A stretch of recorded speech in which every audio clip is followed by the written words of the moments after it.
Vamos então agora conversar um pouco sobre como escrever um bom parecer sobre um artigo científico. Qual o contexto que a gente está conversando aqui? Primeiro, então, é a avaliação de um texto científico que foi submetido a um periódico ou uma revista científica, ou então pode ser um trabalho que foi submetido para apresentação em um congresso científico, né? Esses já são os dois casos principais, mas também poderia ser uma proposta de um livro para publicação, uma proposta para uma editora, ou, por exemplo, um artigo para concorrer a um certo prêmio científico, tá? Primeira coisa que a gente tem que ter em mente é que há uma grande diversidade entre as práticas de diferentes áreas do conhecimento, tá? Então, se você pega a física, por exemplo, apresentações de trabalhos em congressos, normalmente você submete apenas um resumo, e esse resumo é avaliado aí rapidamente. É feita a apresentação no congresso, oralmente, caso o artigo seja aceito, mas aqui entre nós não vale muito para o currículo do pesquisador uma apresentação num trabalho em congresso. O que vale para os físicos são as publicações em periódicos, né? Já na economia é um pouco diferente. Muitas vezes você não submete um resumo, você submete um artigo completo. Esse artigo completo passa ali por pareceres de alguns pareceristas, que normalmente para congressos não fazem uma avaliação muito detalhada, esse tipo é mais um aceite ou não aceite, e às vezes o mesmo artigo é apresentado em vários congressos ao longo dos anos, até que ele chega num ponto maduro que é submetido para um periódico, tá? Então, de novo, a apresentação de trabalho no congresso para um economista normalmente não vale muito no currículo, o que vale são os artigos em periódico. Já em ciência da computação é completamente diferente, tá? Você tem os artigos em periódicos também, mas na parte dos congressos é bastante diferente. Há alguns congressos de ciência da computação que são altamente concorridos. É muito difícil publicar nesses congressos. Você submete um artigo completo, que às vezes é resultado de anos de trabalho. Esses artigos são avaliados por 3 ou mais assessores, tem uma avaliação muito criteriosa, pareceres bem extensos, e há uma competição muito grande em alguns congressos internacionais de primeira linha para você conseguir. Até congressos nacionais, às vezes a taxa de aceitação é 20%, 30%, e é muito difícil, às vezes, ter um artigo em determinados congressos nacionais ou congressos internacionais. E daí sim vale bastante no currículo de um cientista da computação se ele tem um artigo publicado nesses congressos de primeira linha. Tem congresso de primeira linha que é muito mais difícil do que publicar num periódico bom, né, na área de ciência da computação. Então isso é diferente dessas outras áreas que eu citei anteriormente. Já nas artes e humanidades também é completamente diferente. A submissão dos artigos pode ser por resumo, pode ser artigo completo, e é apresentado oralmente ali no congresso. Em particular, a parte de humanidades tem uma particularidade que é comum a apresentação oral ser a leitura do artigo na frente da audiência, que é uma coisa que não se vê nas áreas de biológicas e exatas, por exemplo, né? Então, cada área tem a sua particularidade, você tem que saber em que área que você está inserido, né? Mas então a ideia aqui, de novo, é ajudar a escrever um parecer útil. E, de novo, a gente tem que lembrar quais os objetivos do parecer, e tem aqueles 2 objetivos similares ao que a gente viu nos projetos de pesquisa, né? Então, o primeiro objetivo é auxiliar na tomada de decisão sobre aceitação ou não do artigo naquele evento ou naquele periódico, né? Então, em geral, tem uma comissão de seleção de artigos e você está escrevendo um parecer que vai ajudar essa comissão a tomar uma decisão se aceita ou não aceita o artigo. Esse é o primeiro objetivo. E o segundo objetivo, que é muito importante também, é fornecer aos autores uma avaliação externa do trabalho desses autores, apontando os pontos fortes, as deficiências e oportunidades para melhoria no trabalho científico que foi desenvolvido e, às vezes, também na redação do texto que foi apresentado, né?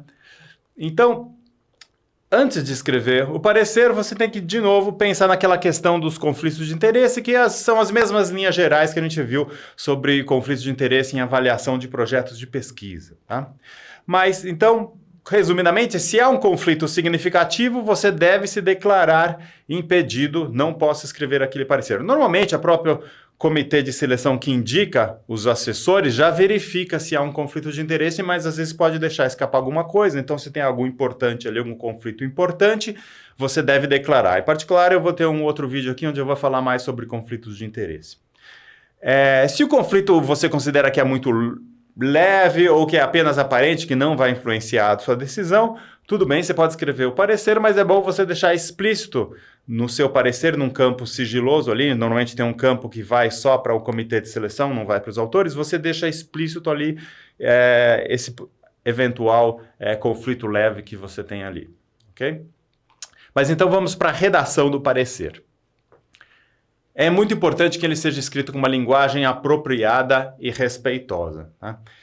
Isso é verdade no caso geral, mas principalmente quando a gente está avaliando trabalhos de jovens pesquisadores ou às vezes de um estudante de iniciação científica. Às vezes um parecer que tem uma linguagem ali meio agressiva ou meio negativa demais pode fazer um jovem desistir da carreira científica, né? A gente já vi casos acontecerem isso.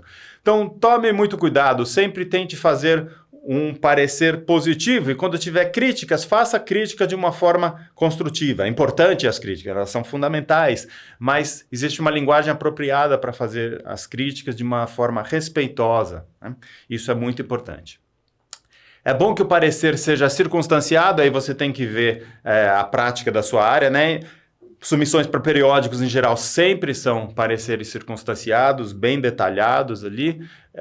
Já apresentação em congressos depende da prática da área. Algumas áreas fazem pareceres circunstanciados, hoje outros um parecer é bem resumido, né? Então veja qual é a melhor prática na sua área e seja um dos melhores pareceristas da sua área. É importante objetividade, isso ajuda bastante ao autor entender o que ele precisa fazer para melhorar o trabalho e ajuda também o comitê de seleção na tarefa difícil aí de selecionar os melhores artigos, né? Uma coisa importante é lutar ativamente contra seus preconceitos. Nós, como seres humanos, temos vários preconceitos e quando a gente está escrevendo um parecer, a gente tem que pensar sobre os preconceitos que a gente tem e tentar apagar eles do nosso parecer, né? Então, por exemplo, um preconceito muito comum, eu acho, é você olhar para a instituição da pessoa e ver, já ter um pré-julgamento sobre a qualidade do trabalho. Você fala, ele é daquela universidade super respeitada internacionalmente, então o trabalho deve ser bom. Ou falar, não, ele vem daquele um país que eu nunca ouvi falar, de uma universidade fraquinha, então o artigo deve ser ruim. Não, apague isso, tá? Antes de começar a ler o trabalho, esqueça isso. Tem áreas, por exemplo, em que tem muito poucas mulheres cientistas naquela área, a grande maioria são homens. E daí pode ter um parecerista que fala, um trabalho de uma mulher não deve ser muito bom, né? Não faça isso, estamos no século XXI, por favor, tá? Então apague esses seus preconceitos e escreva um parecer sério e correto. Então, você tem que ajudar a decidir sobre a aceitação do artigo. Então, evite ficar em cima do muro, tome uma posição. Isso vai ajudar bastante ali o comitê de seleção, tá?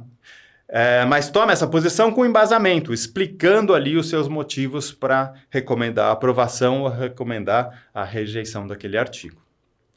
Muitas vezes a gente fica na dúvida e quer ficar lá em cima do muro, normalmente é porque a gente não é um grande especialista naquela área específica do artigo, né? Então a gente fica meio que na dúvida. Tudo bem, simplesmente deixe isso no seu parecer claro, que você não é totalmente especialista e, portanto, você está com uma certa dúvida. E coloque tudo que você conseguir de boa informação no parecer e de recomendações para os autores.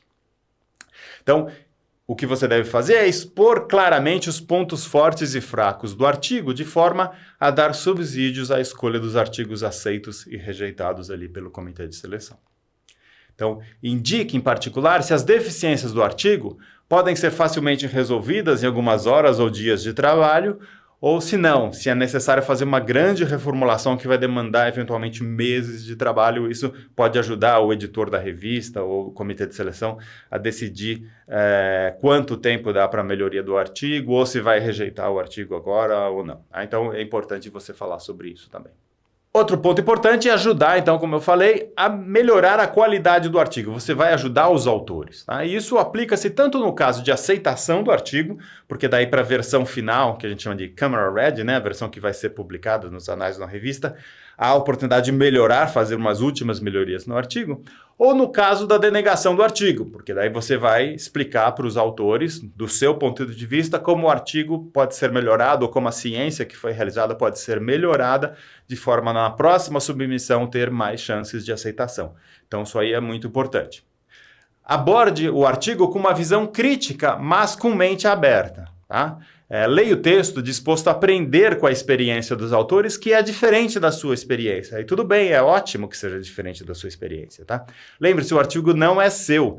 Não force o autor a fazer o que você faria, tá? O autor do artigo que submeteu é outra pessoa. Então, deixa ele fazer a pesquisa do jeito dele. Você tem que avaliar se a pesquisa tem qualidade, tem realmente contribuições originais e não faz mal que é diferente do jeito que você faria. É bom que seja diferente, tá? Então, dê aos autores a liberdade de fazer da forma deles. Não fica forçando a eles fazer tudo do seu jeitinho, ok?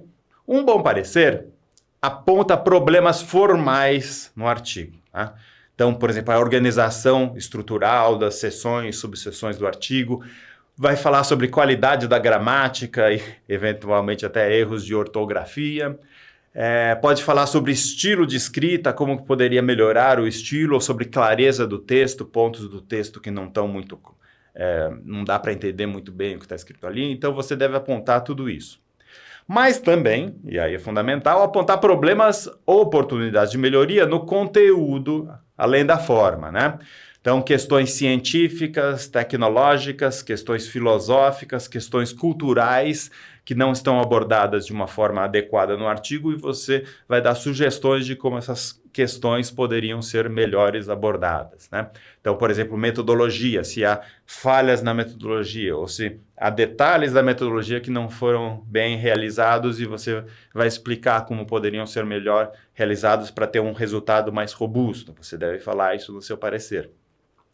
Se a apresentação dos resultados não está muito clara ou, por exemplo, tem diagramas ali que não estão seguindo as melhores práticas da área, você deve fazer isso de forma que o artigo transmita melhor ali os resultados que foram obtidos. Qualidade das figuras, às vezes é comum a gente ver figuras com a fonte muito pequena dentro da figura, que não dá para ler direito, no detalhes assim, ou questões de... se tem um gráfico e não tem indicado claramente os erros em cada ponto ali, isso é muito importante para a área, então indique que essas coisas precisam ser resolvidas. Se há uma discussão dos resultados que não foi feita apropriadamente, explique por que não foi e sugira ali no seu parecer como fazer isso, tá? Se a literatura da área não foi devidamente coberta, né, tem artigos importantes que não foram citados ou certos aspectos dos trabalhos relacionados ali, uma sub-área que não foi abordada e deveria, explique isso no seu parecer. Okay? Agora, não force o autor a citar os seus trabalhos. Tá? Existem, eu diria, casos raros de que você poderia dizer assim, ó, tem esse artigo aqui que é importante, e é um artigo seu, obviamente você não vai dizer que é seu artigo, mas você tem que deixar isso de forma anônima, mas você fala, este artigo aqui seria importante também ser considerado, sendo que é seu artigo. Digo que tem casos raros, mas isso é muito abusado, tá? A gente vê muito parecerista ali que coloca, basicamente força o autor a citar os trabalhos do parecerista. Isso não é muito correto, tá? Então evite fazer isso, a não ser casos ultra extremos que tenha total sentido, tá? Não fica forçando todo mundo que se avalia paper a forçar a citar os seus artigos. Não tem cabimento isso. Ok. Exemplos de boas sugestões que você pode dar no seu parecer. Apontar trechos ou conceitos do artigo que não estão claros e deveriam ser melhorados. Se for possível, sugira como melhorar, como esses trechos podem ser tornados mais claros, né? Citar trabalhos relacionados importantes que não foram citados, de preferência que não seja seu mesmo, né? Indicar possíveis aplicações do trabalho não vislumbrado pelos autores, né? Às vezes o autor está muito focado ali numa determinada área, você tem uma visão diferente, você fala, esse resultado é muito interessante, poderia ser aplicado em outras áreas. Você vai ajudar a fortalecer o artigo se os autores identificarem essas outras oportunidades de aplicação daqueles resultados, né? Apontar argumentos incompletos, problemáticos ou inconsistentes usados pelos autores. Como eu disse, às vezes o autor está ali debruçado sobre aquela coisa há muito tempo, às vezes até anos, e uma pessoa de fora consegue enxergar alguns problemas ali que o autor não consegue enxergar. Então, faça isso para ajudar os autores. Indicar possíveis falhas na abordagem experimental ou na metodologia, também você vai estar ajudando os autores. E tem casos que você tem mais experiência e você não vê nada de novo naquilo que é apresentado, né? Então, se você acha que o artigo não mostrou nada de novo muito significativo, diga ali para os autores o que poderia ser algo de novo naquela área do artigo. Com aquele trabalho, com aquele tipo de metodologia, o que os autores poderiam fazer de contribuição original que não fizeram? Ajude os autores nessa forma também. Tá? Então, para concluir, ao escrever bons pareceres, você está contribuindo com os autores para melhorar o trabalho dos autores. Você está contribuindo com a comunidade científica da sua área. Em particular, você está contribuindo para o progresso da ciência. Os bons pareceristas contribuem muito para o progresso da ciência, que é o momento aí dessa troca de ideias e discussão e conflitos e as críticas construtivas aparecem neste momento, ok? E também você vai passar a ser mais respeitado pelos colegas da área. Então, os editores da revista falam, nossa, como esse cara escreve bons pareceres. Ou o comitê de seleção no congresso, nossa, eu vou chamar aquele cara porque aquele cara é ponta firme. Ele não só escreve o parecer no prazo, como é um bom parecer, bem escrito, detalhado, que realmente ajuda os autores, ele está contribuindo com a comunidade. Então, seja essa pessoa, não seja aquela pessoa que fala, nem vou pedir parecer para ele porque ele nunca ajuda, ele é egoísta, ele só pensa no trabalho dele, ele não quer, e quando ele faz um parecer é para destruir o trabalho dos outros em vez de ajudar a qualidade, a melhorar a qualidade dos outros, né? Então, seja essa pessoa que é bem vista pela sua comunidade por contribuir com a comunidade e ajudar no progresso da ciência.